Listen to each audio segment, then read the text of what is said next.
Hace muchos años, miles de lunas y soles, nuestros dioses no tenían un lugar sobre el mundo en donde descansar. La faz de la tierra estaba totalmente inundada y era una gran laguna. Gobernaban los espíritus del agua, los espíritus fríos. Además de los espíritus que existían, también estaban el Padre Sol, llamado Ta, el viento, Huayra, el arco iris, Chucuy, y la luna, llamada Taiba.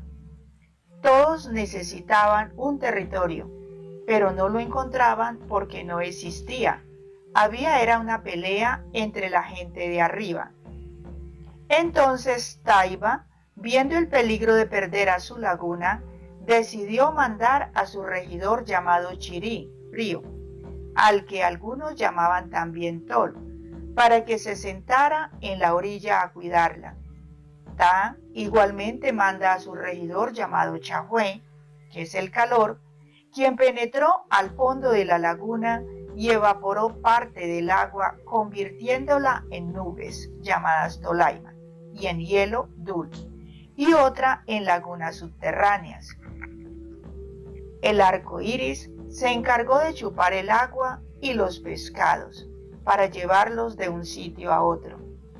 El viento, llamado Huayra, sopló tan fuerte, formando un huracán, que arrastró el agua hacia un solo sitio, formando los mares y las lagunas.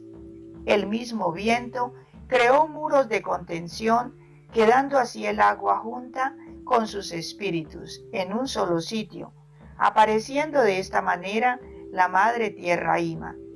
Luego, aprovechando que Ima estaba embelesada, admirando la belleza del arco iris, el padre Ta la fecunda, engendrando plantas, árboles y animales de todos los tamaños y especies.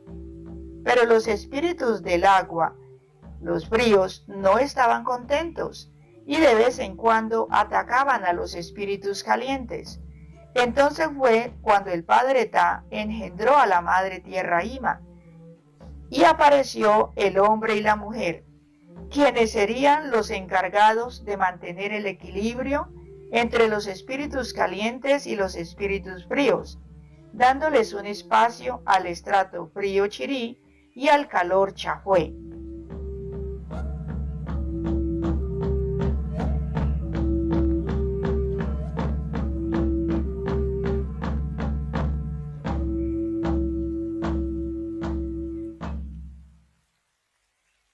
En la era prehispánica, Ibagué se ergía como un territorio de contrastes naturales, bañado por grandes ríos como el Coello y el Conveima, que brotaban de la cordillera central, dejando a su paso una estela de oro aluvial, desembocando en el río Magdalena.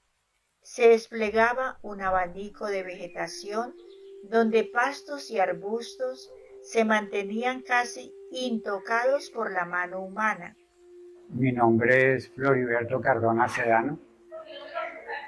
Nací en San Juan de la China el 7 de diciembre de 1955. En algún momento de principios del siglo XXI quise hacer un documental sobre la comunidad Collaima, el uso de la chicha en la comunidad Collaima. Entonces recurrí en esta investigación, a, a buscar documentos sobre esta comunidad y pues ha sido como un encuentro casi con mis antepasados prehispánicos. Practicaban la pesca, eran agricultores, entonces cultivaban el maíz, cultivaban la yuca y usaban para su alimentación la guayaba, la piña,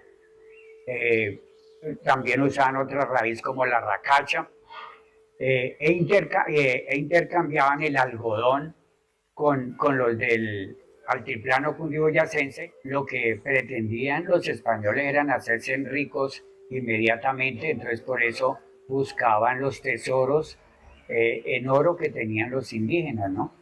Pero estos indígenas de acá, sus piezas las traían de otro lado, ¿no? Porque ellos no eran dados a la orfebrería, como lo hacían los quimbayas o como lo hacían los muiscas. Ellos más bien suministraban como la materia prima, el oro en polvo. Ese vocablo de pijaos se populariza a partir de 1557, pero si miramos los escritos o los documentos antes de 1557, por ningún lado aparece el vocablo pijao.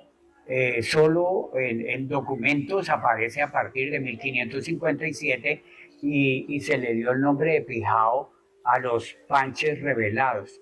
Y ese vocablo pijao proviene de una comunidad de Aipe, una comunidad que salió en formación como peleaban los italianos. Entonces a los españoles les pareció curioso que estos indígenas salieran en formación con sus lanzas, similar a los guerreros italianos. Los españoles mm, marcaron a los guerreros panches como pijaos, con el vocablo pijao. Estas comunidades a las que podemos llamar panche pijao estaban ubicadas desde la desembocadura del río La Miel al norte hasta la desembocadura del río Páez al sur.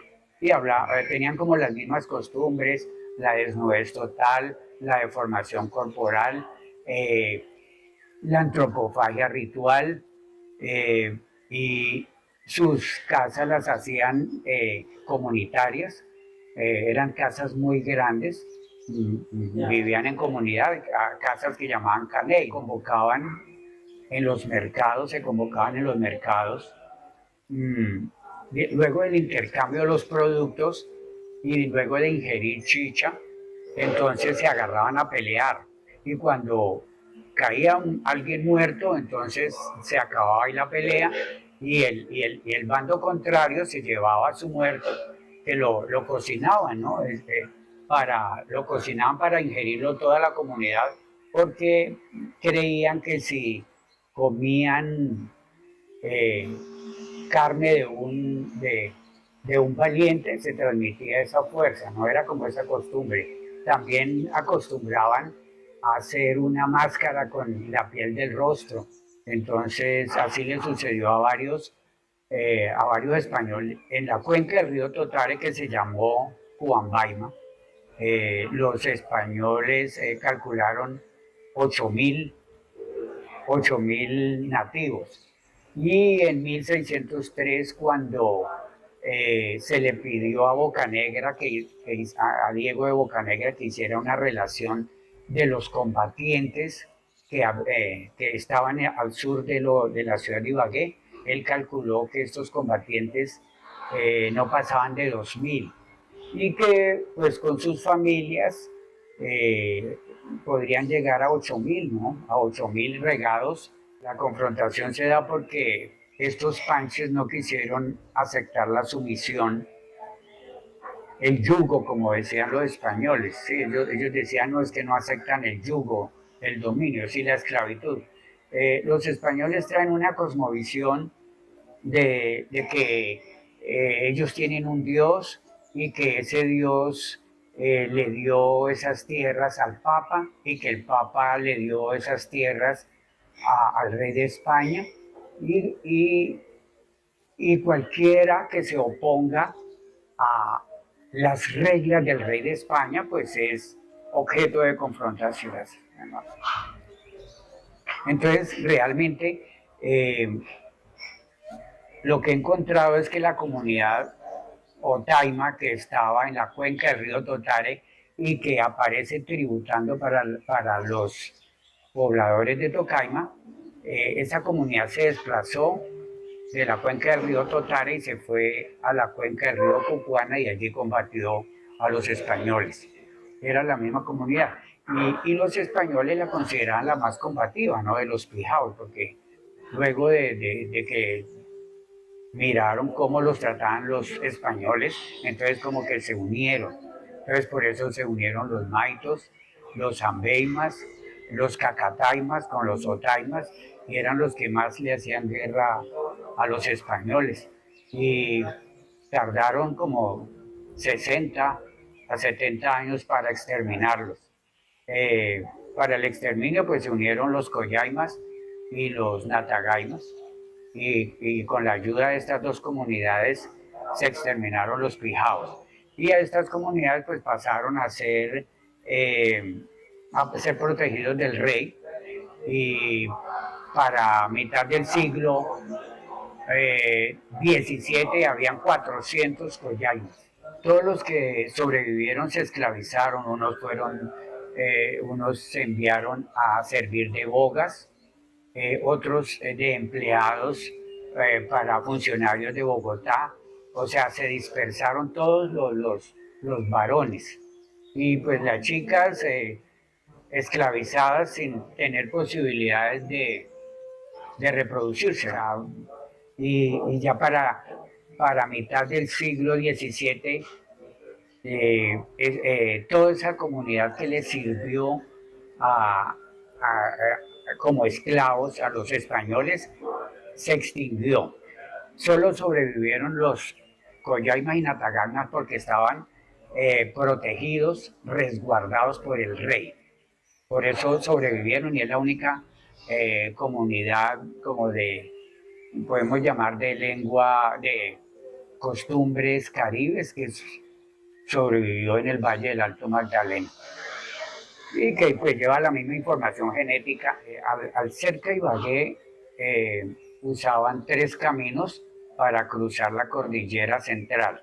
Entonces, uno que los españoles llamaron de Cartago, que partía desde la desembocadura del río Opia, parte alta de la quebrada La Caima, ascendía a Palomar, bordeaba el Nevado del Tolima y descendía por la cuenca del río Quindío hasta lo que hoy llamamos Salento y terminaba ese camino en lo que hoy llamamos Pereira, que en Pereira funcionaba Cartago.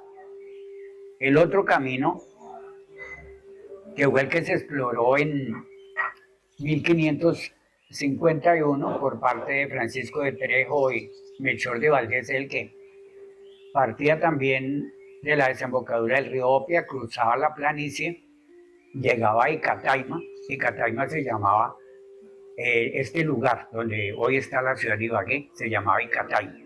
Ascendía por lo que hoy llamamos el Alto del Cural, la Palmilla, descendía a lo que llamamos Tapias, bordeaba el Machín, descendía a Toche y ascendía a lo que hoy llamamos Gallego, remontaba la cordillera en lo que hoy llamamos la línea y descendía a Salento, que en ese momento se llamaba Quindío.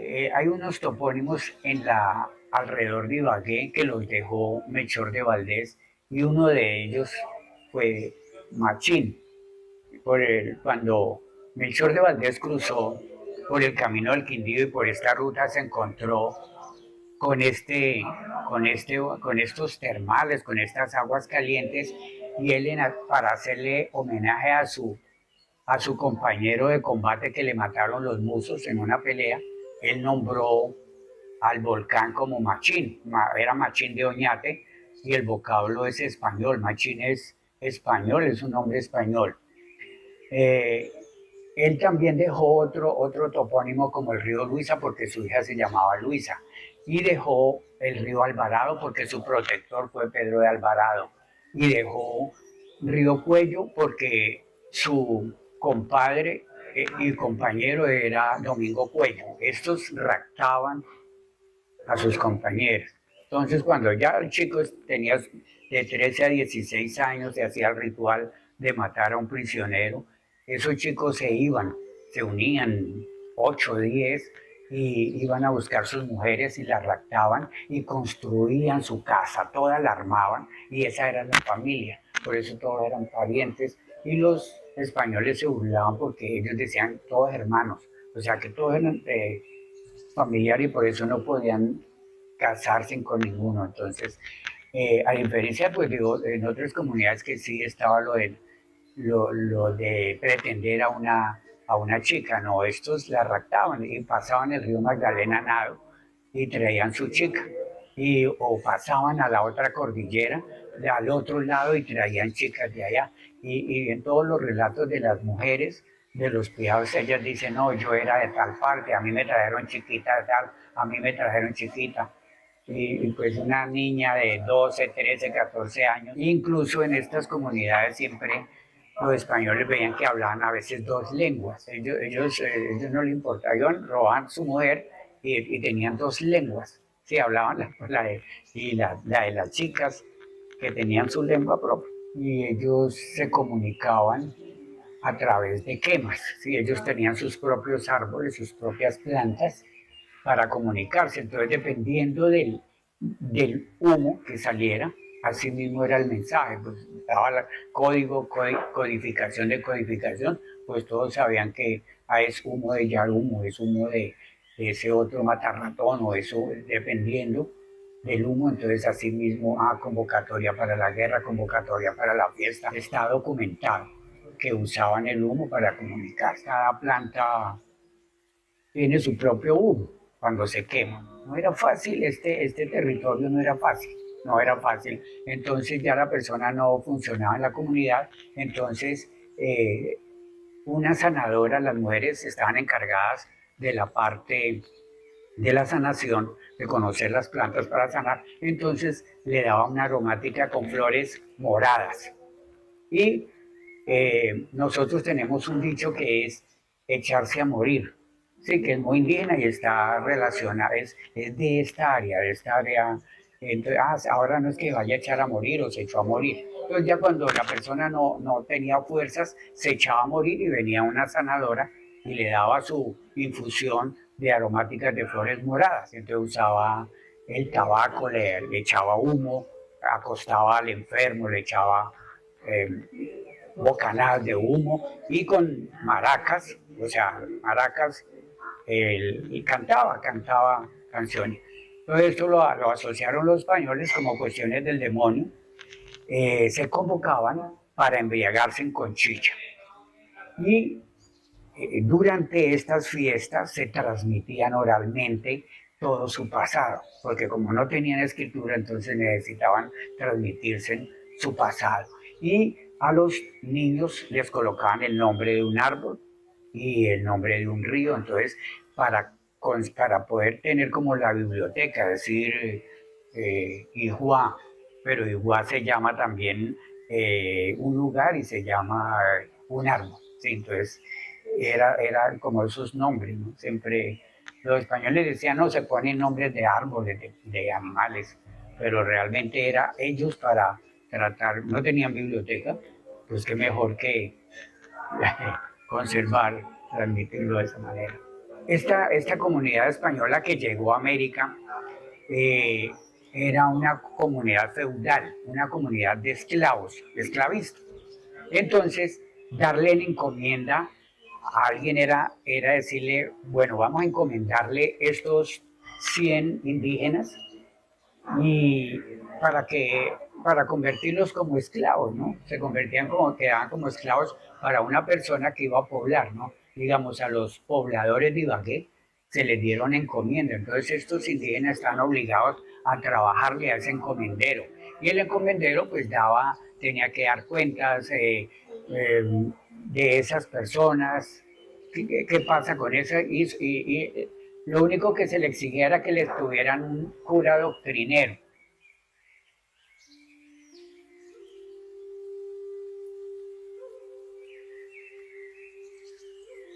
Entonces, en el Tolima, ante la resistencia, pues fue objeto por parte de los invasores españoles de lo que sucedió en parte en Europa, en las guerras en Europa, que fue el causar terror, el miedo, sufrimiento, tortura, desaparición, destrucción de cultivos, violaciones. Ahí están las mismas narrativas que hemos encontrado. Y luego, pues ahí se puede destacar a Juan de Borja, Diego de Bocanegra, eh, quienes fue los que dirigieron esa ofensiva contra la población indígena en el Tolima, que finalmente pues termina en un sometimiento, pero también en alguna negociación. Y digamos que en la guerra podemos destacar hay muchos caciques lucharon hasta el final por no permitir el sometimiento, como la presencia del gran cacique Calarcá también. Pero que eso también dio origen a lo que hoy conocemos los dos grandes resguardos de Natagaima y el gran resguardo de Ortega y Chaparral. Entonces, eso permitió, de alguna u otra forma, que se respetara la vida de esas personas que se sometieron, caso de los Collaimas y Natagaimas. O por ahí en un texto también encontramos que los nombres ancestrales eran collajes o Collaimas, y los nátagas, que después fueron llamados Natagaimas. Entonces, en esa guerra podemos también encontrar que encontramos mucha población indígena dispersa en esa lucha tan feroz y tenaz, y que algunos guerreros indígenas, personas indígenas, fueron retenidos y fueron vendidos como esclavos posteriormente a lo que se dio origen a las encomiendas, a las grandes. Una vez exterminado esa población indígena, pues los españoles trajeron también la figura de la encomienda, que eran grandes territorios entregados a españoles, quienes debían producir para el rey, para el virreinato y para el encomendero. Y pues a los indígenas los esclavizaron para poner a trabajar y a producir esas tierras. Y luego también lo que fueron la figura de las mitas, que era donde los indígenas podían sacar minerales como el oro, teniendo en cuenta que era la moneda en España. Entonces, y realmente toda la invasión española en gran parte estuvo enmarcada por la avaricia y la codicia al oro, a tener oro, mucho oro, porque era la riqueza. Entonces, muchos indígenas también fueron tratados como esclavos en las mitas, en la explotación de minerales. Podemos encontrar también que al negociar el sometimiento, estos dos grupos, Collaimas y Natagaimas, lo que se conoce ahí con el gran resguardo de Ortega y Chaparral, que está desde parte de San Antonio, Chaparral, Ortega, parte de Collaima, incluso hasta Saldaña, según los límites que están ahí, y el de Natagaima, que está sobre la margen derecha e izquierda de lo que hoy es el municipio de Natagaima. Pero digamos que la figura de los resguardos también traía, por ende, el sometimiento y el desconocer toda su cultura propia, el de por obligación adoptar, la que le dijeran los españoles, y por otro lado un control social y militar, que era no permitir revueltas ni volver ese proceso de resistencia otra vez. Entonces había un control muy estricto.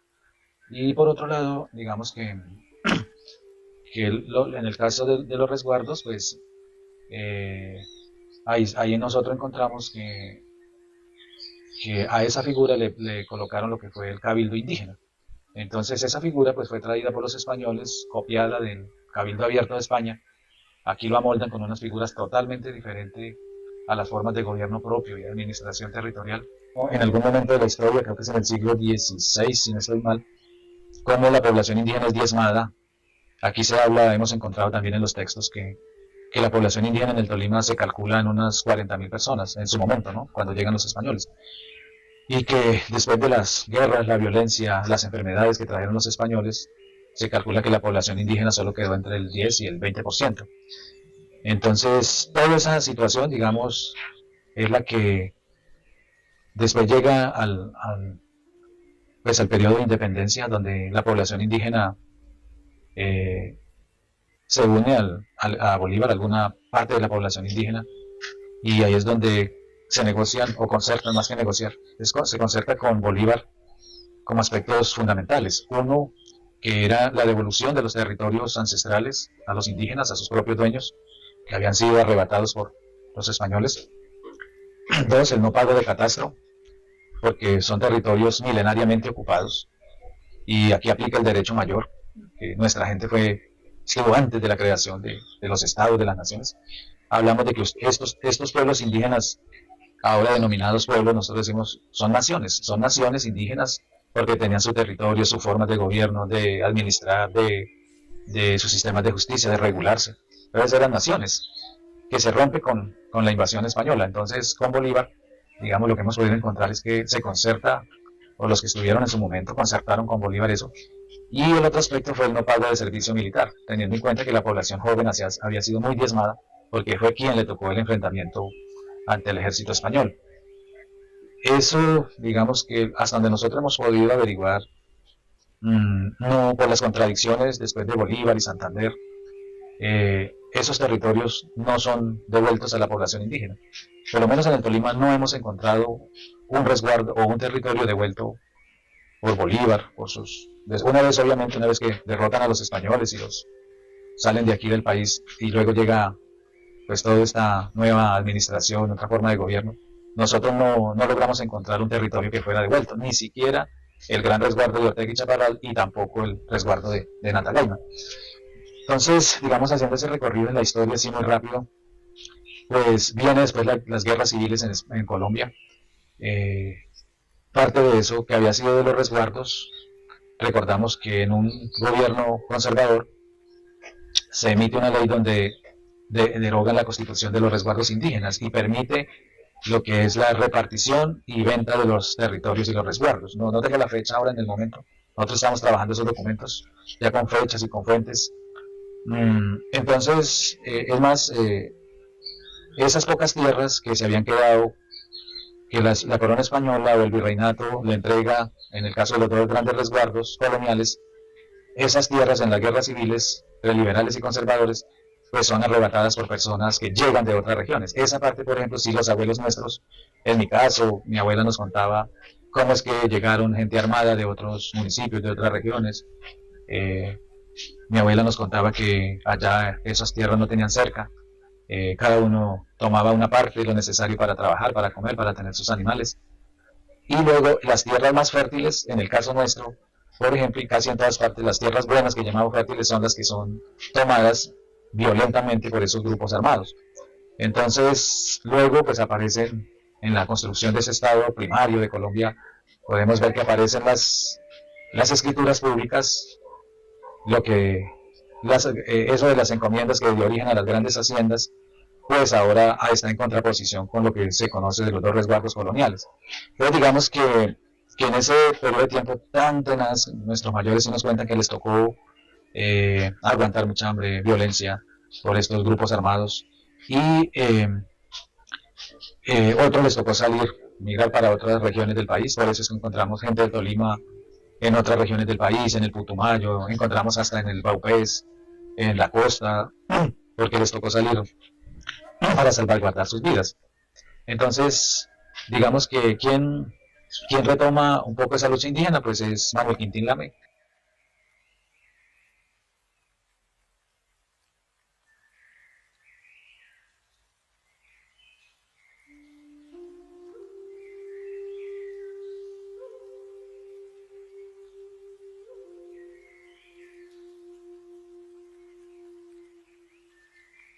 Bien, entonces mi nombre es Daniel Ramírez, antropólogo de la Universidad Nacional,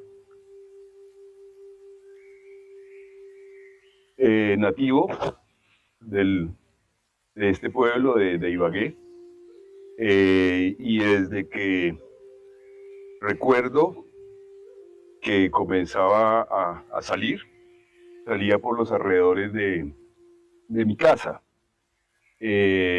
Y las montañas de enfrente de la casa, estas montañas que denominamos de Alaska y de los cerros tutelares de Ibagué, fueron como las primeras expediciones, las primeras salidas, en las cuales cuando se camina, dicen los nativos, se aprende el territorio porque el territorio se aprende es con los pies. Caminar el territorio me ha permitido darme cuenta de que el territorio ha estado ocupado tanto tiempo atrás que solo las marcas que han quedado por el camino nos permitirán acercarnos a esa explicación. ¿Qué tanto y quiénes? ¿Quiénes, qué tanto, cómo y por qué? Porque la pregunta por qué es fundamental. ¿Por qué aquí y no allá? ¿Por qué allá y no aquí? La arqueología de Ibagué es una realidad poco conocida, es una realidad que nos lleva entonces por la memoria, no solamente de los fragmentos y pedazos que forman una visión del mundo, del cual, por ser fragmentos y pedazos, tardaríamos mucho tiempo en juntar para poder entender de qué estaban hablando y de por qué era importante eso de lo que hablaban o de lo que hacían. De tal manera que el pasado ha sido una experiencia que ha construido el paisaje.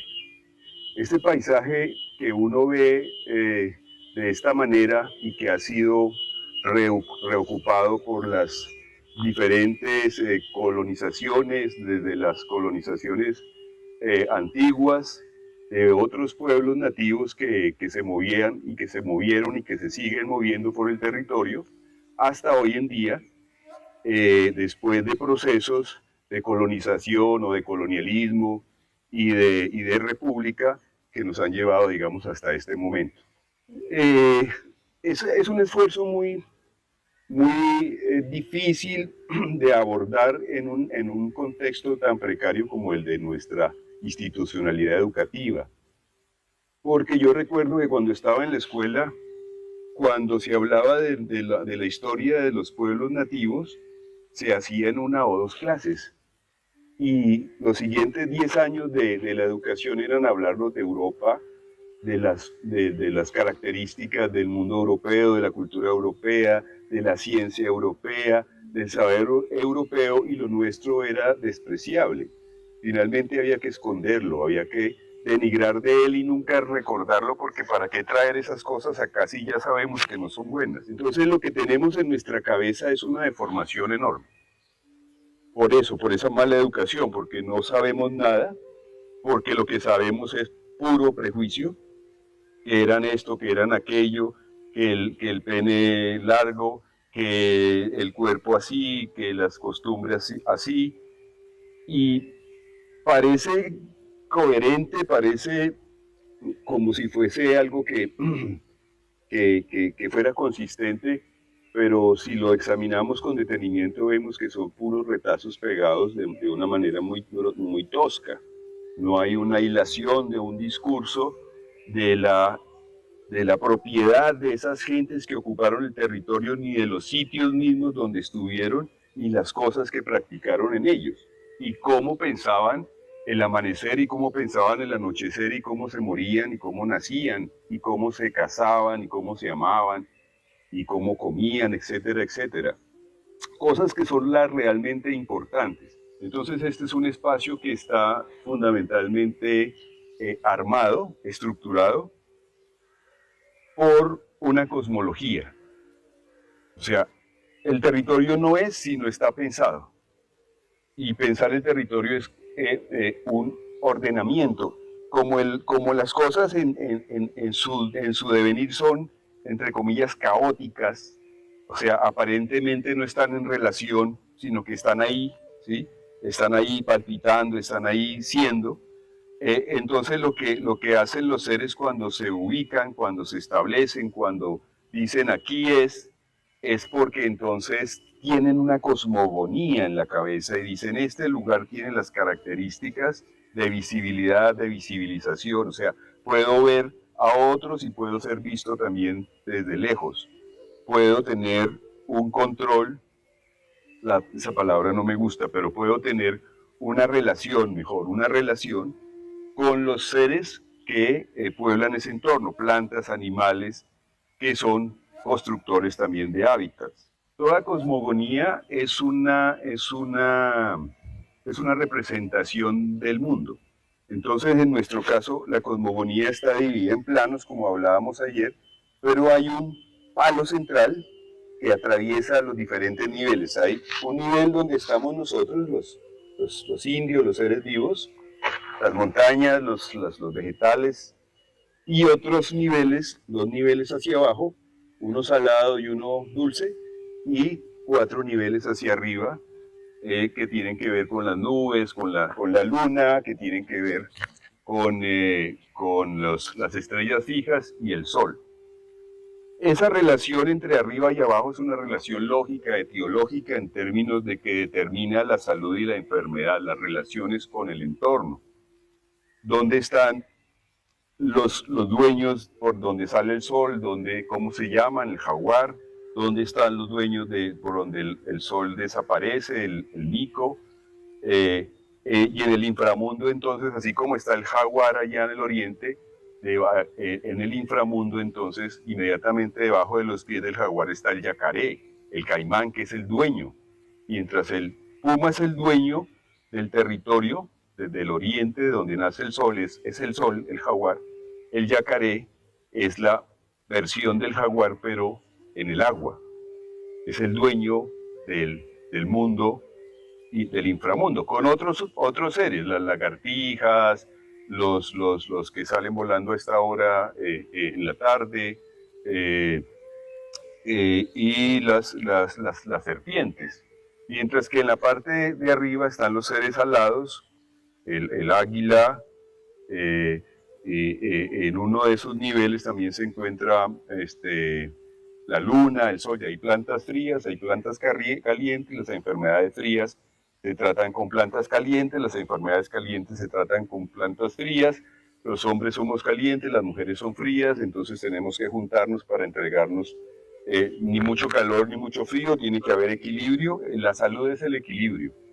Ni mucho calor, ni mucho sol, ni mucho frío, ni mucha agua, ni mucha profundidad. Entonces, de esa manera se construye el espacio. La muerte no es como la concebimos nosotros, es tal vez mucho más rica, mucho más alegre, mucho más motivadora que la que nosotros tenemos como creencia, ¿no? Para nosotros la muerte es catástrofe, es despérdida, es una cantidad de cosas negativas, pero eso no siempre fue así ni ha sido así. Estos pueblos tuvieron una relación con la muerte muy rica dentro de una cosmología, insisto sobre esto, y en la cual lo que queda establecido es justamente que se trata de un viaje, que se trata de un paso, de un ritual de paso. Se pasa de estar en este mundo material a estar en un mundo imaginario, que es un mundo seguramente espiritual. La muerte es volver de nuevo al útero, es volver de nuevo de donde venimos, a ser entonces células en descomposición, en materia mineral que se reconfigura de nuevo y se reutiliza y se reproduce de nuevo como la vida. Entonces la vida nunca termina. Son concepciones muy específicas de los pueblos nativos que no son necesariamente como yo las estoy planteando. Es mi manera de interpretar lo que posiblemente ocurre en el pensamiento de pueblos que solamente nos dejaron fragmentos y pedazos e ideas acerca de ese hecho. Y las ideas es que son muy cuidadosos, eligen lugares donde esas personas puedan estar en relación, no se pierde la relación, se continúa la relación.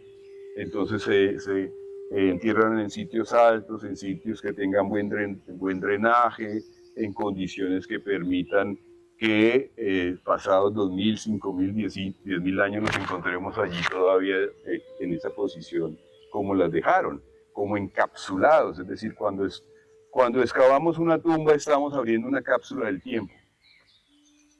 Entonces la relación con la muerte es muy profunda, es muy interesante en estos pueblos, y lo que sabemos es que decimos entonces en términos académicos que son entierros secundarios, porque probablemente murió primero el personaje, lo tendieron en un sitio, allí pasó un tiempo y luego hicieron el entierro secundario en una urna, porque allí no aparecen todos los huesos, sino los huesos largos o el cráneo. Entonces nos está hablando de formas de representar la continuidad, porque todos los que llegaban a un sitio indígena pensaban que allí había una huaca, y entonces que la huaca debe ser huaca, o sea, debe contener muchas cosas, y en particular oro. Entonces hay una excesiva ambición por descubrir huacas, y eso es el trabajo de la huaquería. Fue un movimiento supremamente fuerte de destrucción y de hallazgo de sitios a través de una técnica que desarrollaron ellos mismos de tanteo con media caña, con materiales con herramientas que los arqueólogos no utilizamos, pero que son más eficientes en términos de rápidamente auscultar un área y determinar dónde están las tumbas. Esa técnica y esa instrumental es especialmente para localizar tumbas.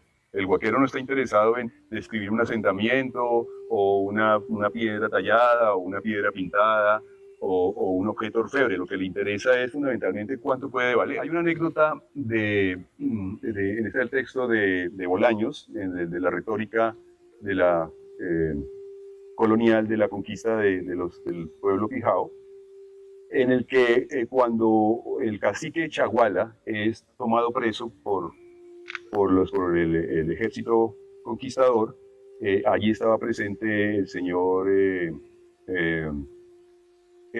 Fray Pedro Simón, y el indio lleva en sus manos una escultura de un personaje que consideran importante. Entonces le quitan el objeto y lo tiran al piso, lo rompen y le piden a este médico, a este chamán, a este cacique, que se haga a la fe cristiana. Y él le dice que prefiere morir aperreado y convertirse en pasto de los venados que en pasar a ser como ellos, a pertenecer a su creencia o a su cultura. Entonces ahí pues es aperreado, es muerto, pero la imagen es muy poderosa porque es una conciencia histórica de su lugar y de sus peculiaridades con relación al otro, que le impone sus creencias y le impone su dominación. Entonces esos elementos nos permiten ver que sabemos muy poco, que los cronistas han dicho algunas cosas que son interesantes, que la mayoría de cosas de las que han dicho están ideologizadas, es decir, tratan de mostrar que los pueblos que habitaron el territorio no merecían seguir siendo los dueños de su destino, sino que los pueblos invasores, que tenían entonces una configuración del mundo que ellos consideran superior, entonces podían vencer, destruir las sociedades que ocuparon la región. Entonces, ese proceso de configuración de las identidades, de la relación entre los pueblos de un lado y de otro, ha sido regularmente explicada y más bien ha generado regionalismos. Entonces volvemos a que entonces los de Caldas entonces son los quimbayas y son superiores a los de acá porque tenían un desarrollo con la orfebrería y demás, más vistosos, y que entonces los de acá, como sus vasijas, los de la ladera, no son tan elaboradas como la ladera de la cara occidental de la cordillera central, son distintas, pero están emparentadas. Entonces lo que nosotros vemos es que hay como grupos que se especializan en determinados asuntos. Es decir, no todos tienen que producir las ollas bonitas. Hay unos que tienen que producir las ollas utilitarias. Habrá otros que tendrán más especialización en producir las vasijas para los rituales, para las fiestas, para las épocas especiales, y entonces hay unas diversificaciones y unas particularidades, pero eso no es un indicador que ha sido siempre visto de esa manera, como un indicador de desarrollo social y demás. Seguramente que sí, pero no necesariamente es una explicación abarcadora, es decir, que permite explicar a todos los demás casos.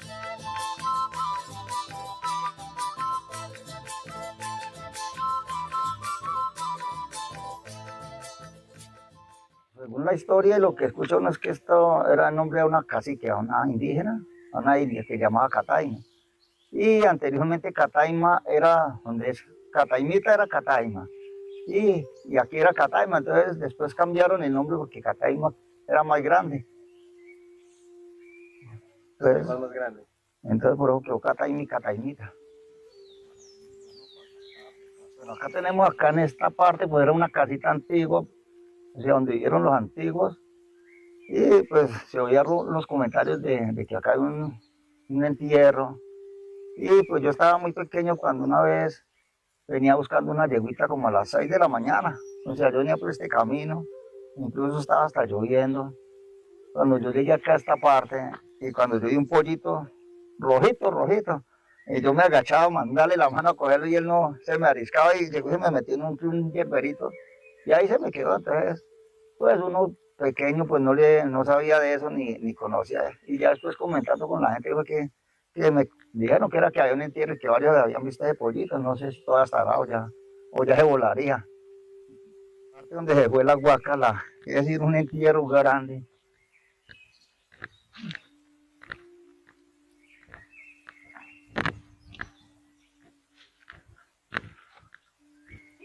Pues ya no se alcanza a ver bien.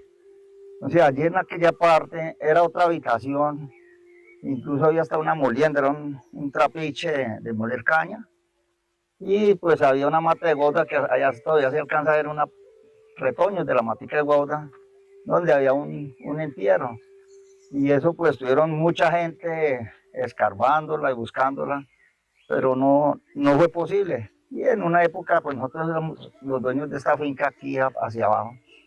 Cuando en verano cada rato había uno que se comenzaba a derrumbar estando seco. Y llegó el término que pues un día como a las 5:30 de la mañana ella se embarcó, entonces nosotros teníamos que venir a cogerlo, habíamos como 5 trabajadores. Y pues gracias a Dios que no fue más tarde y no pues habíamos fracasado todos, porque el derrumbe bajó donde nosotros teníamos el corte, incluso nos llevó los canastos, todo. Y pues cuando llegamos ahí vimos en la pared, donde había ido la guaca, quedaron tres, como cuando o sea, era un tanque y se destapó para acá. Y entonces salió y eso quedó cortado. Y como si hubiera bajado una máquina. Y eso fue un derrumbe muy grandísimo, todo esto hasta la carretera. Y se embarcó, entonces pues son cosas historias que las conocemos, hablo porque las vivimos. Y es una vereda acá pues donde fue una zona de los indios, cementerio de indios, todo es muy trajinado por los indígenas. Entonces pues vamos a bajar hasta donde era un cementerio. Al otro, el otro lunes también es festivo, el 8 días. No, pues mañana ya queda muy... Sí, toca.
Desde que yo estaba pequeñito, o sea, todo esto que anteriormente era parejito, esto ya eran parejitas las tumbitas.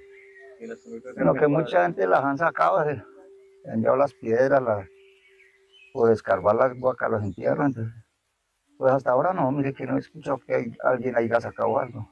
Han escarbado, sí, porque allí vemos el socavón que hay, pero que no he escuchado decir que hayan sacado, que era que acá eran puros indios pobres los que mantenían. Y ollas sí, cada nada sacan por ahí, pedazos, encuentran los pedazos.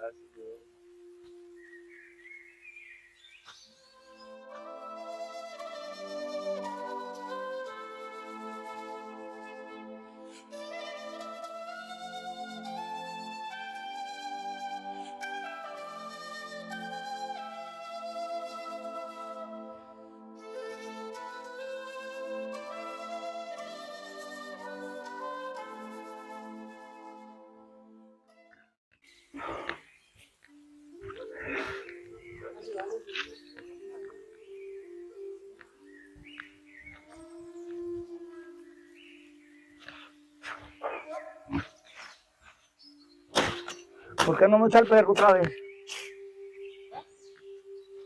¿Por qué me echa el perro otra vez?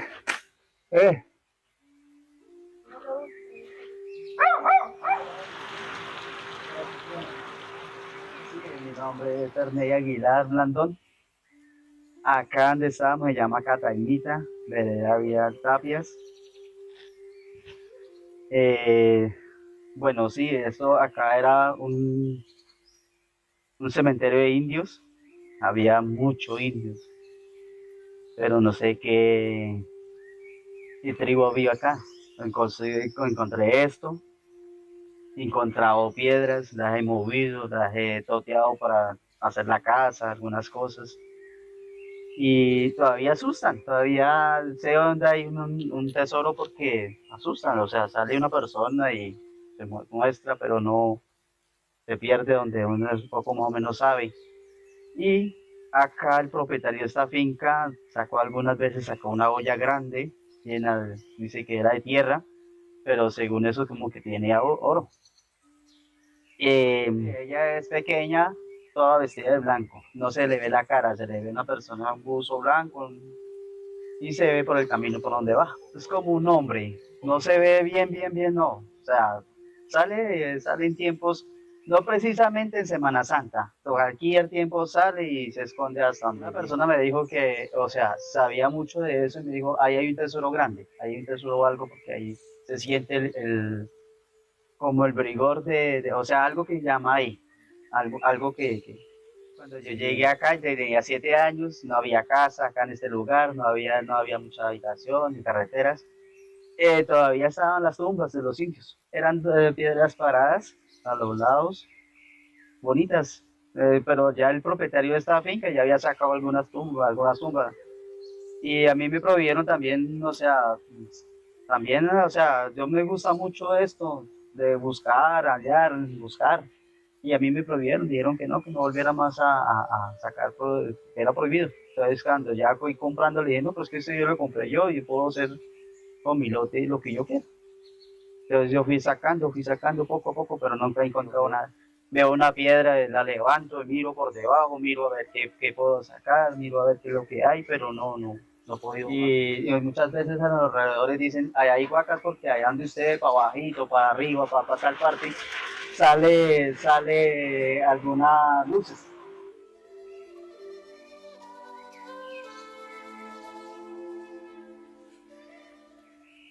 Sí, mire, esto este es el camino que va hacia la principal.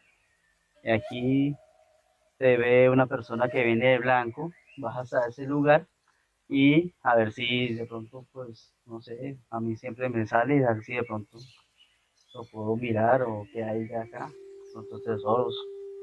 Eh, Sale una persona bajita de blanco, ella me avisa allá, acá, y un señor me dijo una vez que había un tesoro muy grande acá. Y la vuelta allá y nada. Y uno pues siempre le da como, ¿sí? O sea, le da como miedo porque claro, uno se viene escondido a buscarla, sé qué está haciendo ahí, o para dónde va. Entonces cuando uno llega y da la vuelta y uy, no hay nadie, y sube y nada, rastro, nada de nada, y uno pregunta, bueno, pero entonces, ¿qué hay? ¿Quién es? Y ella, sí, a mí me salió dos veces la persona, allá arriba y acá, donde escondí. Primero me salió a las 10 de la mañana, que fue allá arriba. Me salió a las 10 de la mañana y después a las 3 de la tarde acá, porque yo miré las 3. Desde que yo llegué acá había hartas tumbas hechas bien hechas, sino que se ha ido tumbando, arreglando para levantar las piedras. Sí, o sea, como uno no sabía, uno las veía armadas y uno las veía desbaratando y iba llevando las piedras para hacer otra cosa o para echar la base de una casa. Uno fue desbaratando poco a poco, como uno no sabía qué es lo que en sí había acá. Acá puede haber una tumba, ¿sí?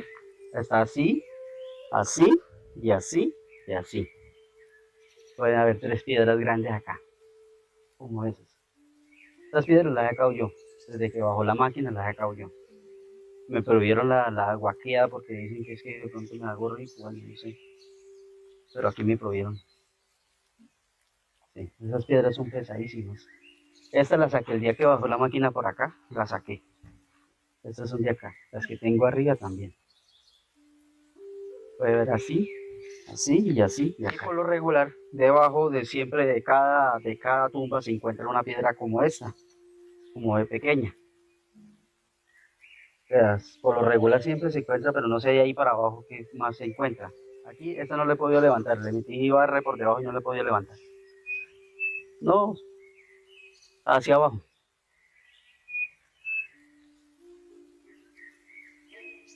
Sí. O sea, así. Y aquí, digamos un ejemplo, esta estaba parada acá así, y así, y así.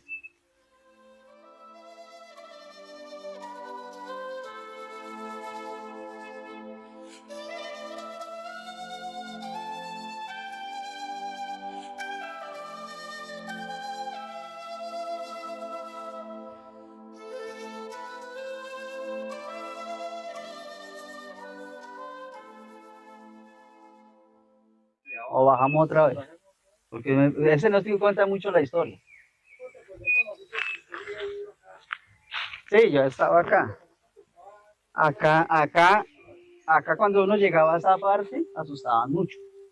Hablaban. Sí, yo lo escuchaba, pero como le digo, no se entendía qué es lo que decían. Otro lenguaje, sí.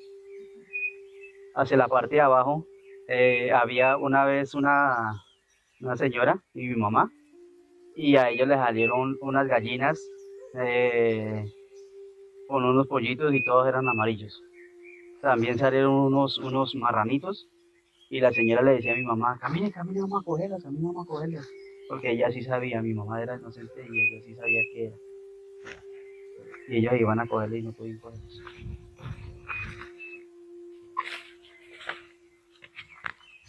Bueno, aquí era una tumba, todavía existe la tumba. Aquí había una tumba, todavía existe la tumba. Usted mira acá y se ve bien acá como es la tumba. Aquí hay otra. Esta era otra tumba. Aquí, acá, todavía se ve lo que es la piedra donde está lo de la espalda. Aquí está lo de la parte de arriba, la tumba.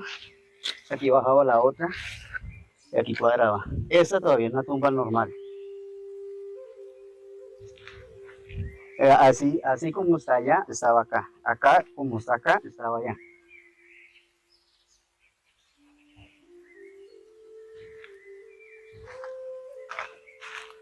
Esta es una tumba creo que un indígena pequeño o un niño.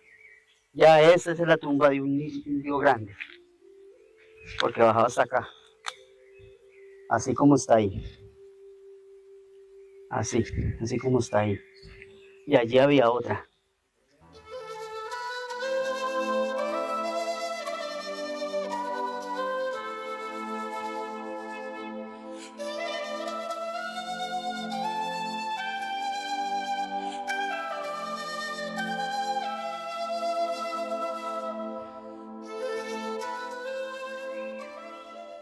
Pues yo me llamo Alfredo Acosta y entonces les voy a decir lo siguiente, lo que me están preguntando. Eh, por lo menos en ese tiempo, pues en modo de mi edad, me acuerdo mucho que pasaban los indígenas por ahí, pero digamos pues que no muchos, ¿no? Sino por ahí veía yo que pasaban, pues, hay unos 15 o 10, no sé, por aquí como casi no aprovechaba casi esa gente así, sino poco más o menos poquito. Se vestían de forma de como de vestido, como vestirse una mujer, ¿sí? Como con agua y toda esa vaina. Y entonces, sí, por lo menos aquí en esta vereda, pues es la vereda del Ingenio. Y para allí, por lo menos aquí a aquel lado, que se llama Catañita, ahí donde dicen que es la mina esa de oro. Sí, señor. Pues Yo creo que eso pasaba, eso como por aquí había uno que otro de indígenas, ¿cierto? Venían por lo menos allí, por allí había otros y se juntaban y ellos conversaban en las vainas. En vez se ponían de esas, unas parecían como forma de blancas, andaban así. Pues el oro, quién sabe, los aretes. Por lo menos el señor de allí, don Alejandro Marroquín, ese tenía era unos pero aretes, oiga. Y la nariguera, y eso decían que era de oro. Tenían la forma haga de cuenta como cuando le van a poner una vaina hacia un becerro. Eso sí, a un becerro así para que no le mame a las vacas y eso llegaba ahí. Y se ponía eso. Pero eso él le daba, era como rabia que uno llegara uno por ahí. Cuando en ese tiempo tenía yo un tío que compraba ganado y él tenía reses allá y se las vendía a un tío mío. Y yo iba allá y el señor llegaba y se me escondía. Y después adentro me decía, pues si vayan le entregan el novillo, las vacas que le vendía a don Pedro. Pues yo no sé, me decían la gente de que yo no vive, que él tenía una marca de oro. Pero él murió y eso no se supo si verdaderamente era la marca de oro, quién sabe. Digo, él no casi no le gustaba que lo miraran, que lo conversar por ahí, uno que otro por ahí, como el que le iba a ir a comprar el ganado, ¿sí? Pues no sí conversaba, pero uno llegaba, buenos días, don Alejandro. Yo decía, buenos días, eso era, y enseguida se entraba para adentro. Y entraba para adentro y eso no, de para allá le hablaba a uno, pero no daba más la cara. Bueno, acá estábamos sobre este filo donde era el pasadero antiguamente de los indios. Yo tendría unos 6 añitos cuando recuerdo que pasaban esas manadas de indios, pero eran hartísimos.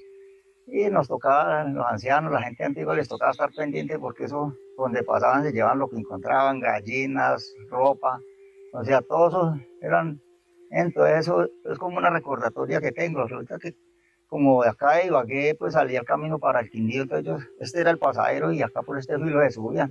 Entonces se oye, se cuenta que por acá en todo este sector hay muchos entierros de ellos. Y ahí pues vemos este que sacaron ahí, que al parecer pues era un entierro pobre, pero supuestamente acá hay varios entierros en esta vereda. Como vemos acá, podemos precisar donde anteriormente, hace aproximadamente 2 años, habitantes de la zona encontraron este entierro de los indios, donde sacaron 5 ollas, pero pues vemos los pedazos. Veíamos cómo hacia el fondo habían unas, hacia el otro lado otras y hacia el frente otras ubicadas. Entonces veíamos que cómo eran de inteligentes los indios, que no las dejaban amontonadas, sino eran separados. Esto teniendo en cuenta que nosotros estamos acá ubicados sobre un corredor, o sea, que era propio de los indios porque era donde ellos se ubicaban para trasladarse hacia el Quindío, de Ibagué al Quindío, supuestamente, y por lo que se escucha, eran los indios fijados los que habitaban esta zona. Nosotros acá ya miramos el cementerio que tenemos ubicado en la parte baja de la vereda, de la misma vereda Cataimita, y subiendo por la misma cordillera, el mismo cerro, pues hemos encontrado esto, y ya en varias ocasiones se han encontrado en varias partes ollas y cementerios de los indios, donde enterraban los indios.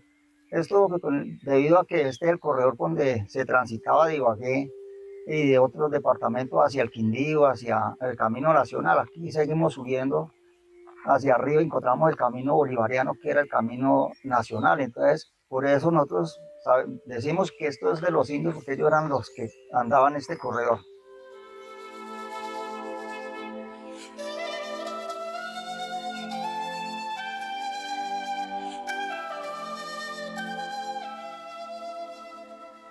La historia que tengo para contar de la juventud y que vemos cómo todo va acabando era el de las candilejas. Nosotros cuando estábamos pues, de unos 14, 15 años, veíamos aquí al frente como por lo regular todas las noches veíamos a Candileja bailar todas las fincas a las 7 de la noche. Y la Candileja pues son 3 luces que veían que eso bailaban, comenzaban para allá y para acá, se cruzaban la una con la otra. Pues era como una diversión, como si estuvieran jugando.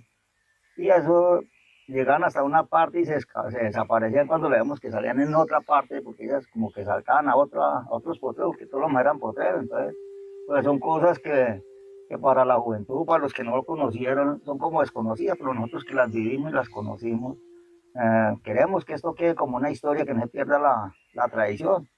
De pronto nosotros escuchamos que la patasola, que el muán, todo eso, y eso sí de pronto existió en el tiempo antiguo, como el diablo. Pero como los diablos nosotros que ya corrimos hasta el diablo, o sea, todo se va acabando porque la creencia se va perdiendo, entonces ya como que la misma creencia traía todo eso. Entonces son cosas que las contamos porque las vivimos en carne propia. Allá el vecino también como que también la veía, logró conocer a Candileja.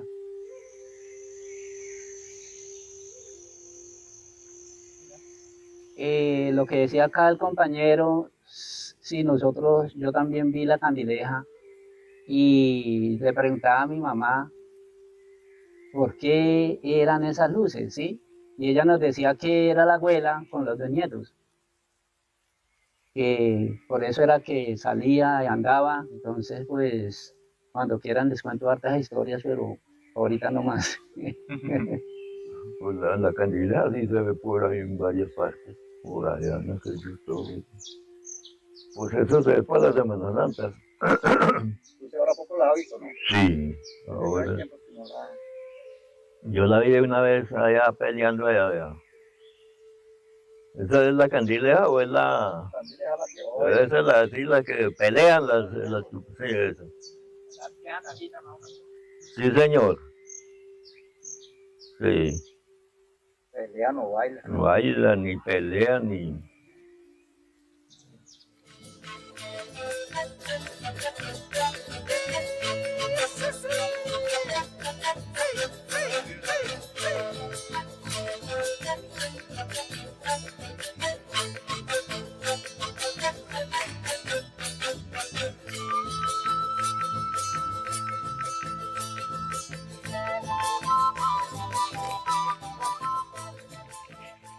Mi nombre es Jesús Albeiro Sanabria Osorio.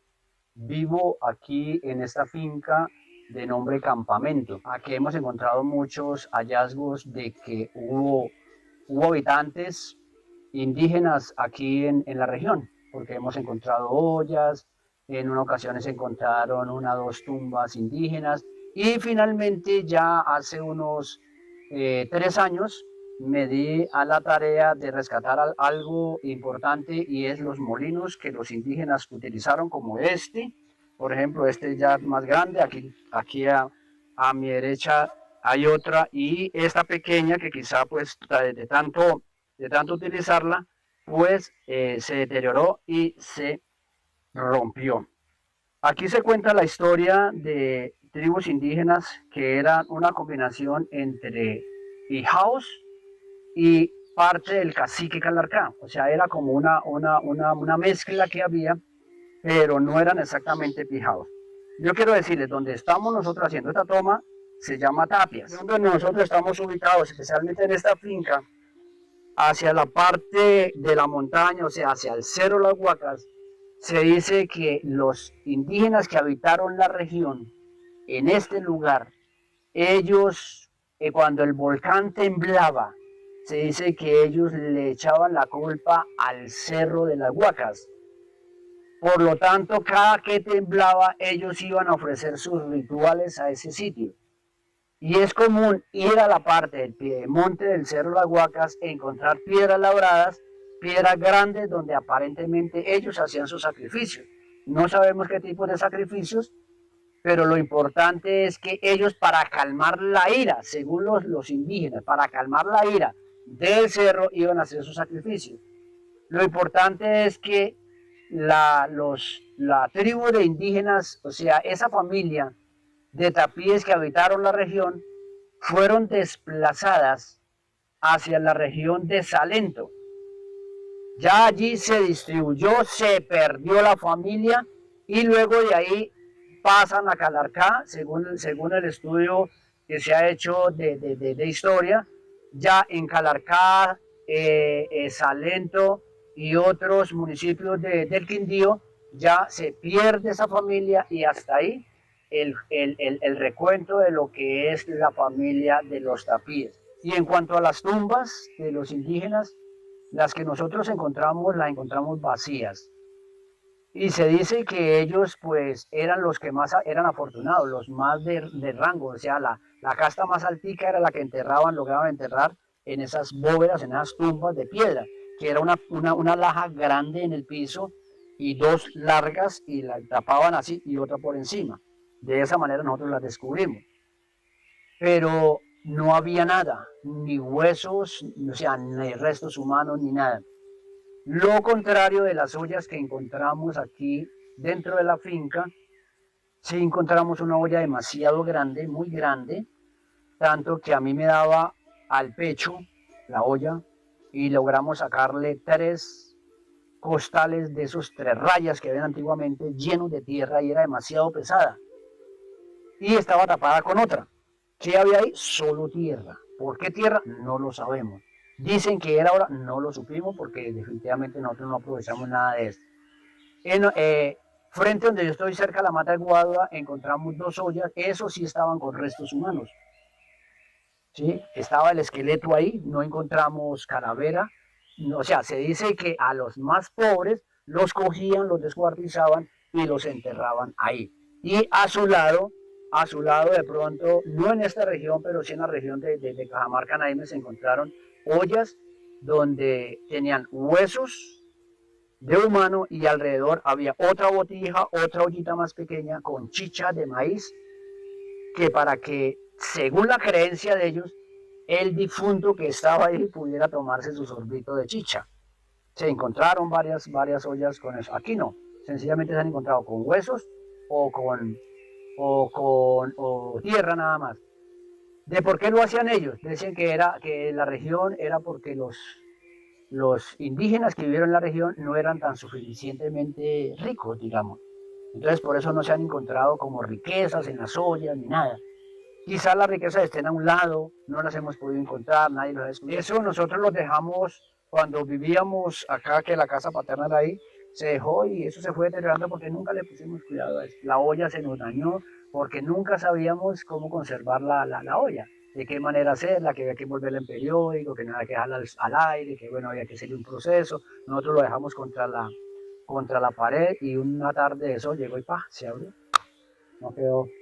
Y las otras pues en la sacada se despedazaron, o sea, nosotros nunca le pusimos el verdadero cuidado que hoy sí le estoy colocando, porque yo cada tiesto que yo me encuentro trato de irlo ubicando, ¿cierto? Pedazos de ollas o cuernos que uno encuentra de las mismas ollas, quizás las figuras de ellos. Se dice que fue muy habitada la región y entonces por eso tanto indicio. Sí, es usual. Miren, en la parte de la cordillera de Tapia hacia arriba, más o menos a 1 hora, se encuentran molinos. O sea, no es aquí solamente el plan. Y si te ubicas más hacia arriba, hacia la parte más alta del Cerro Las Huacas y buscando Machín, vas a encontrar los molinos. Entonces, eso nos indica que bueno, estas tribus estuvieron y los utilizaban, para algo los utilizaban. Entonces, ellos nunca como que relacionaron, según la historia, ellos nunca relacionaron que el Machín era una amenaza para ellos.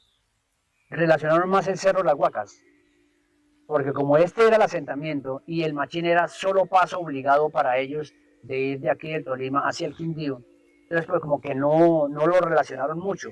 Ellos por habitar aquí en la parte baja del Moral y aquí de Tapia, se relacionaron más el Cerro Las Huacas que no el Cerro Machín. Hasta ahora no se conoce que haya habido algo como que ellos hubieran ido a adorar al cerro, no. En cambio por Las Huacas sí se dice que ellos iban a hacer sus rituales por ese lugar. Lo que nosotros podemos ver, o lo que ustedes pueden apreciar, es los molinos indígenas. Esto para nadie es un secreto que era lo que ellos utilizaban. Aquí están llenos de agua porque la temporada de lluvia ha sido prolongada en la región. Pero si ustedes lo pueden ver, la profundidad que un molino de estos tiene es suficientemente adecuado para decir que esta era la piedra, la mano de piedra que se llamaba, donde ellos molían, con lo que ellos molían los granos, quizá algunos tubérculos, no sé qué tanto utilizarían, y esta era la forma que ellos utilizaban. Por lo menos en este se ve que todos no tienen la misma profundidad ni el mismo diámetro, quizá porque lo utilizaban de diferentes maneras, porque ustedes pueden ver este con algo más distinto, una profundidad mayor. Este sí es un tiesto de olla. Mire, por ejemplo, esta parte de este molino es muy diferente. Ustedes lo pueden apreciar. Muy diferente. Más hondo, en el fondo como una especie de pilón y aquí la parte como una rampa. Me imagino que con esta piedra, pues ellos la utilizaban de una manera distinta, más pesada que la otra, no sé, quizá para triturar granos más secos o más pesados, quizá, bueno, esta era una forma de que ellos la utilizaban. Pero encontramos, por ejemplo, esta que era más pequeña, quizá para moler algo distinto. Lamentablemente, pues como ya estaba tan antigua, se dañó, se partió, al igual que la piedrita, era una mano de piedra más pequeña, pero se supone que era para otro tipo. No todos se utilizaban para lo mismo, y eso al verlo uno saca conclusiones de que no se utilizaban para lo mismo, al igual que esta. Inclusive ya esta es la mano más pequeña y de una forma distinta, ustedes lo pueden apreciar, una forma más distinta, más pequeña, la mano de piedra un poco más pequeña. Entonces pues no sabemos qué era lo que ellos tanto hacían. Hay 4 tipos de molinos ahí, pero lo que sí sabemos es que todos los fueron utilizados por ellos. Eso es lo que tengo hasta ahora en conocimiento de lo que son los molinos que ellos utilizaron con sus manos de piedra. Por este lado, yo traté de coleccionar un poquitico de la arcilla que ellos utilizaban, porque ellos utilizaban para hacer sus ollas, sus vasijas, sus tiestos. Entonces yo me di a la tarea de buscar una mina de esas, y entonces tengo aquí en conservación, ustedes lo pueden apreciar, parte de ese material. Ya está, hace rato lo tengo acá, pero era la arcilla que los indígenas utilizaron, como lo pueden ustedes ver, era la arcilla que ellos utilizaron propiamente para hacer sus vasijas de barro, sus tiestos, sus poncheras, todo lo que ellos utilizaron era con este tipo de arcilla. Entonces yo me di la tarea de traerla para mostrarle a las personas que de pronto vienen y que no conocían de cómo lo hacían. Entonces ahí está relacionado. Y quizá hayan más hallazgos, pero en el momento pues nosotros no hemos podido encontrar nada más.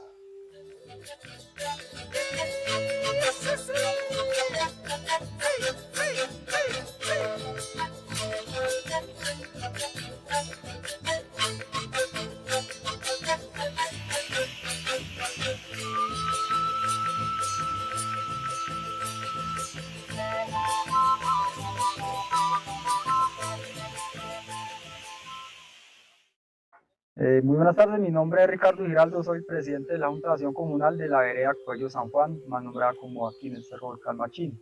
En este momento estamos dentro del volcán, todo esto es parte del volcán, es un volcán activo, él está normal, está tranquilo, toda la vida siempre he vivido aquí dentro del volcán, conozco todas las partes del volcán, tenemos una parte aquí, lo de las estalamitas, es una roca que está conformada en caliche, que eso lo produce el mismo volcán, que son aguas fradas.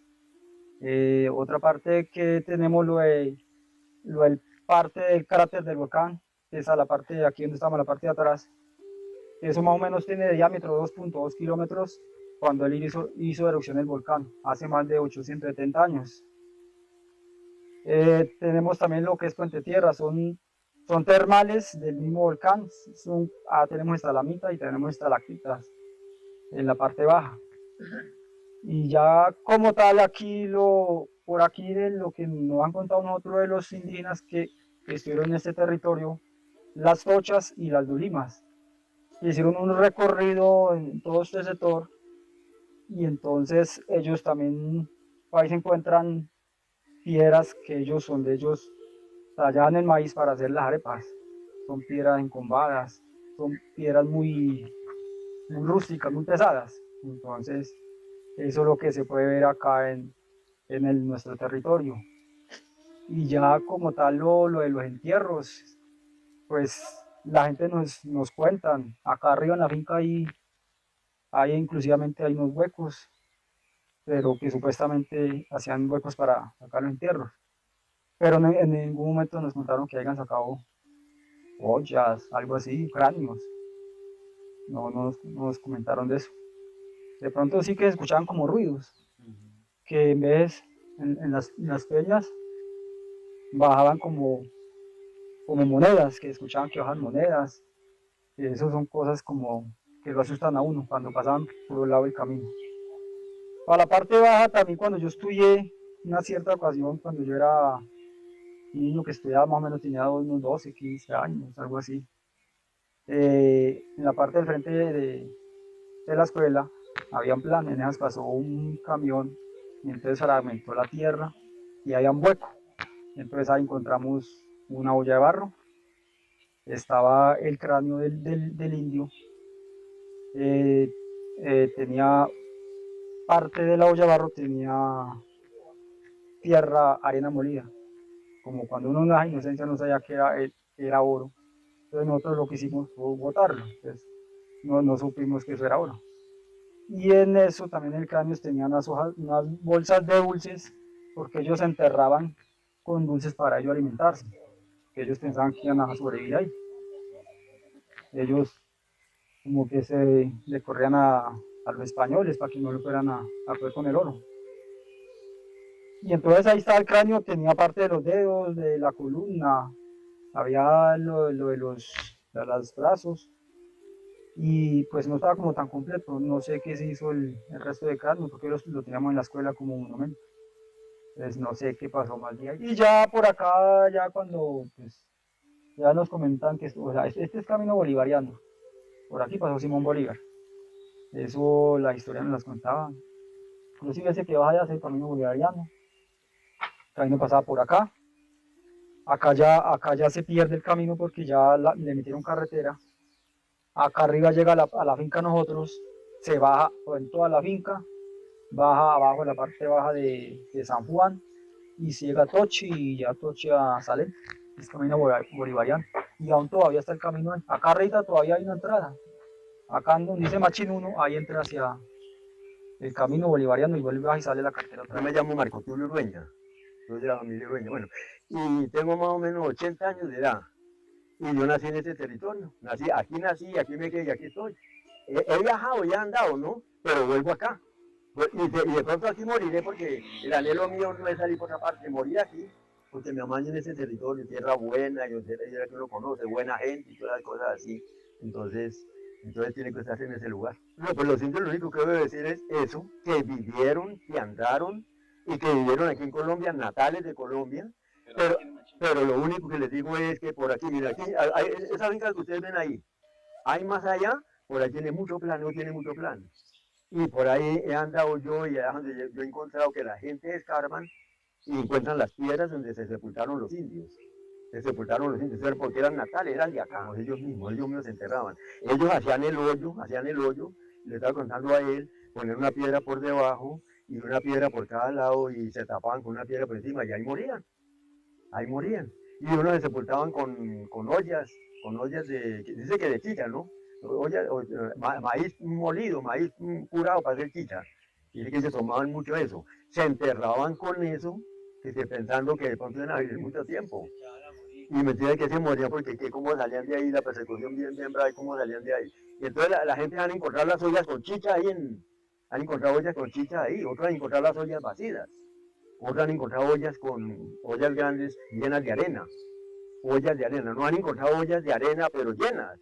Entonces dice la gente, los de ahora, que lo que pasa es que de pronto le metían oro a esas ollas, lo metían entre la arena, pero como nosotros no sabemos de si somos ignorantes, uno dice que coge la olla y la voltea, un poco de arena y la volteó, y ahí estaba el oro, pero dice la gente que ahí estaba el oro entre la arena, era para esconder el oro entre la arena.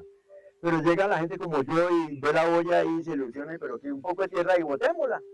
Pero dicen que botaban la riqueza, es lo único que se sabe, que yo supe, que ahí botaban la riqueza en esa arena. Y eso lo he encontrado, eso sí no lo he encontrado aquí. Entonces, por aquí arriba un plan, mira, desde aquí los eucaliptos, nos dan eucaliptos para allá un plan que se llama el plan de las huacas. Que el plan de las huacas, dicen que hay mucho indio enterrado ahí. Hay mucho indio enterrado ahí. Desde donde se ven los palos para allá, un plan grande. Dicen que hay mucho indio enterrado ahí. Ahí sí no he visto hoyos, ni nada de piedra, ni nada de señas. Pero dicen que lo llaman el plan de las huacas. Bueno, dice la gente, porque eso sí no lo veí yo. Uno cuenta lo que vio y lo que escuchó también. Aquí hubo un indio, me parece que fue el cacique Calarcá. El cacique Calarcá, dicen que él era el único que tenía plata, pues no mucha, pero sí tenía plata, era el indio Calarcá. Y dicen que él pasaba por acá, y dicen que por acá recorrió mucho con unas mulas, yo no sé si con dos cargas de mula, con dos mulas, y dice que él andaba con dos cargas de plata en esas mulas, pero huyendo, a ver si de pronto las escapaba. Dicen que andaba con dos cargas de plata y en mulas. Y dicen que él pasaba de por ahí de Salento a Ibagué y volteaba mucho, pero en camino real, en ese momento esa carretera era camino nacional de Ibagué a Armenia, al Quindío, era camino nacional, camino de Raura, camino de Bueyes. El primer camino que hubo para aquí, y las primeras gente que trabajaron por esos caminos fueron los bueyes, con bueyes. En ese tiempo no había mulas y no bueyes. Y eso, que cargaban los 500 o más bueyes, cargando remesas de Ibagué a Armenia, Salento, a Pereira, todo eso. Imagínense, eso era en bueyes haciendo estaciones. Que llegaban a Pereira. Eso como que duraban, yo no sé si un mes o 3 meses en el recorrido, para ir y para venir, teniendo remesa de un lado hacia el otro. Entonces lo que yo oí decir fue que en ese punto de Toche aquí al Guayco, por aquí a Machín, se perdió el indio, se perdió el indio, o no se perdió, sino que enterró de pronto eso y no supieron a dónde. Enterró eso y no supieron a dónde. Pero tienen una malicia más o menos que por aquí en esto de Machín, pueden eso de Machín, no pueden lo de ustedes, que por ahí quedó esa plata. Ahí quedó esa plata enterrada porque por eso sí mal lo vieron. Y así que con enterrada la plata, entonces ya no saben más nada. Y la han buscado y todas esas cosas, pero eso no se trabajó.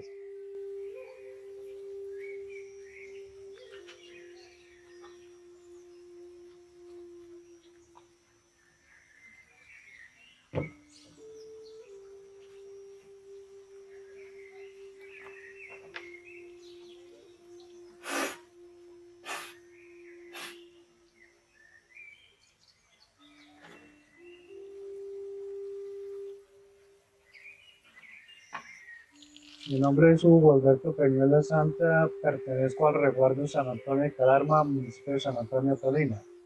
Los elementos de médicos son 4, que es fuego, aire, tierra y agua. Son fundamentales porque el fuego nos da energía, el aire nos da respiración, tierra nos da los alimentos y nos da todo lo que nos cubre. Eso es lo que nosotros siempre debemos tener en cuenta. Eso es lo que nos representa a nosotros como básico y todo el entorno para poder ser uno inicialista en la medicina ancestral. La comunicación que hay entre las plantas frías y calientes. Según la enfermedad que padezca la persona, el compañero, asimismo tiene que uno saber si es de frío o si es de caliente. Entonces, para equilibrar tenemos que poner plantas frías y plantas calientes según la enfermedad. Un ejemplo, la diabetes. La diabetes es una enfermedad fría y se debe tratar con plantas calientes y también con plantas frías. Entre eso está plantas calientes como la hierbabuena, plantas frescas como la manzanilla, planta caliente como el guanábano y la fruta fresca como es el guanábano también. También está el aguacate, el eucalipto, muchas plantas que hacen que haya un equilibrio cuando tenemos un problema de diabetes. Entonces, para eso nosotros tenemos que identificar muy bien qué plantas son frías y qué plantas son calientes. Aparte de eso, también tenemos la parte de la fase de nuestra madre luna, para muchas enfermedades también. Y con seria orientación que se puede hacer, que no se puede hacer, cuando se maneja la parte de la fase de la madre luna. También para recoger las plantas, también hay momentos que no es todo tiempo, que uno puede hacer uso de ellas, dependiendo de todo en qué momento la necesita, para qué la necesita. Es cuando tenemos que tener. Y para recolección tenemos también que tener en cuenta de que hoy en día hay mucha contaminación, hay mucha fumigación, en qué parte o en qué sitio se puede recoger la planta o en qué no. Por ejemplo, una planta en donde es muy cerca fumigan, esa planta está intoxicada y por lo tanto no podemos hacerlo. ¿Sí? Entonces, ahí, y lo otro es los elementales. Las plantas tienen espíritus como lo tenemos nosotros. Tenemos que hablarles, consentirlas, pedir permiso, ¿para qué? Para poder uso de ello. La medicina ancestral, eso viene de generación en generación y para eso tenemos que tener un don y muchas veces nacemos con el don, ¿sí? Y ahí es donde nosotros iniciamos con el acompañamiento de nuestros abuelos, como fue el caso mío. Mi abuelo me indicaba qué plantas servían para tal enfermedad.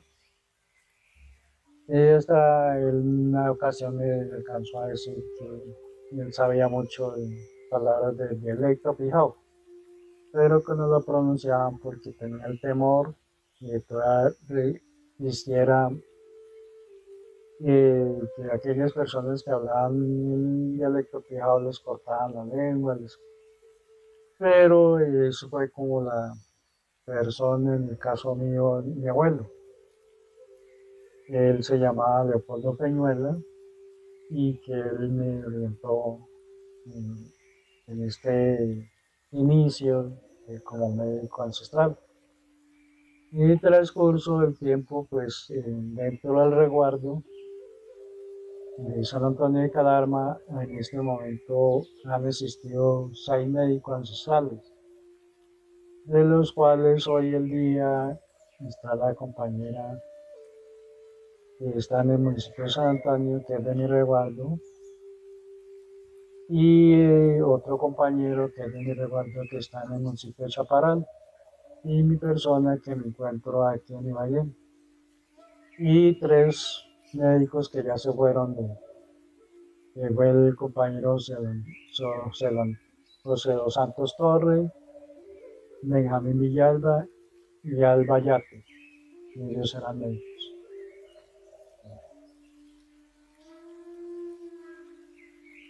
y uno nace ya con ese don y lo va ejerciendo. Entonces, en el momento desde 1995 existe la Escuela de Medicina de Médicos Ancestrales que está en el municipio de Coyaina, en el corregimiento de Castillo. Cada 2 meses estamos siguiendo allá a capacitarnos en encuentros de saberes y recibir capacitaciones.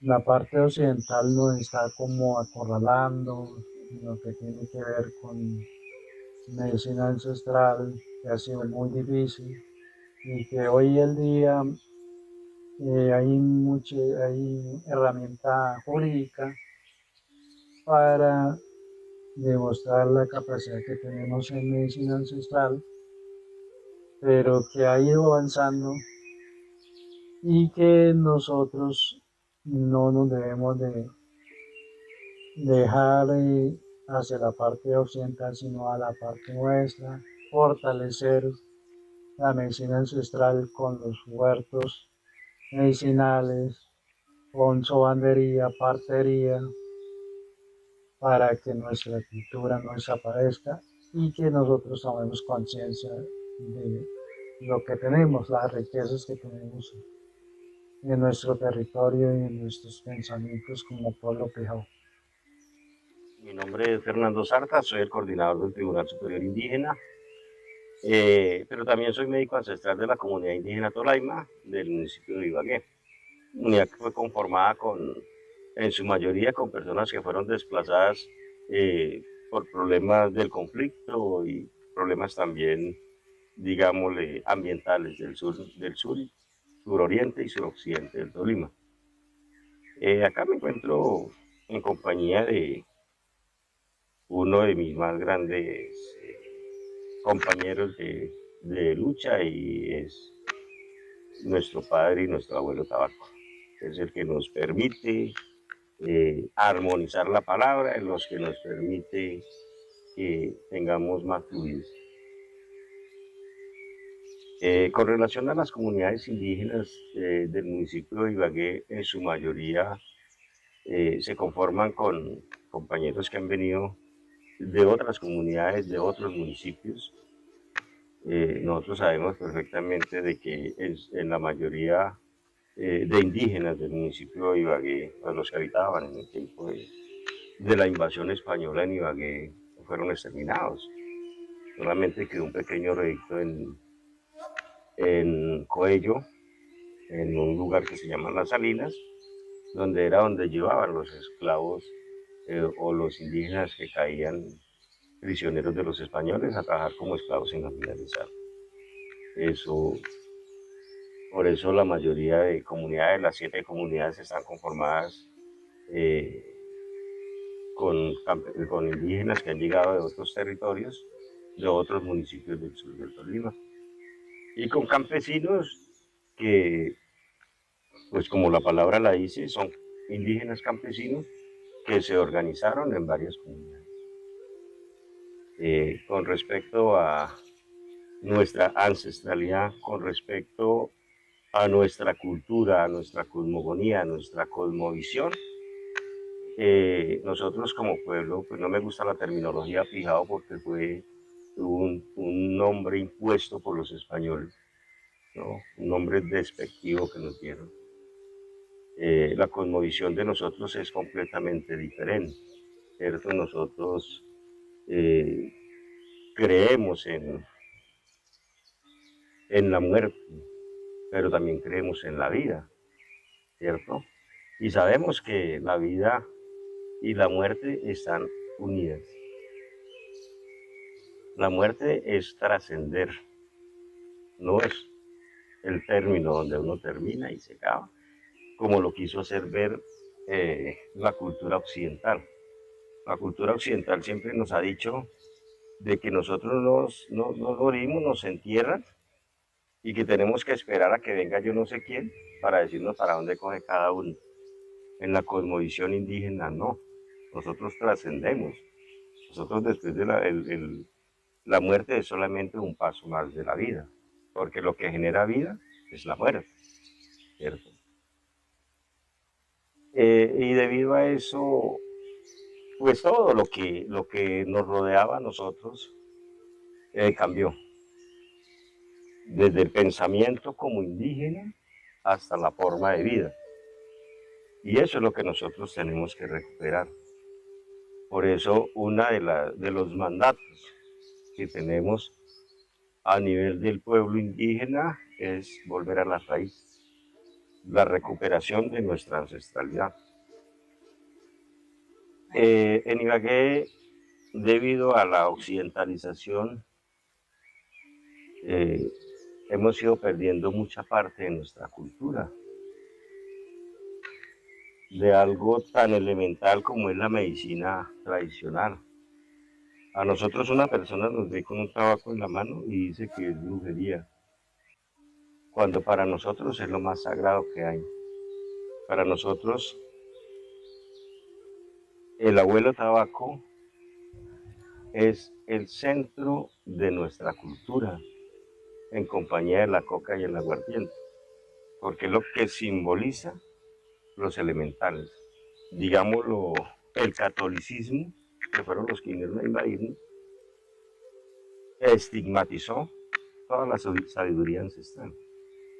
De allí es que si a nosotros nos ven aplicando la medicina ancestral, dice que son brujos, ¿cierto?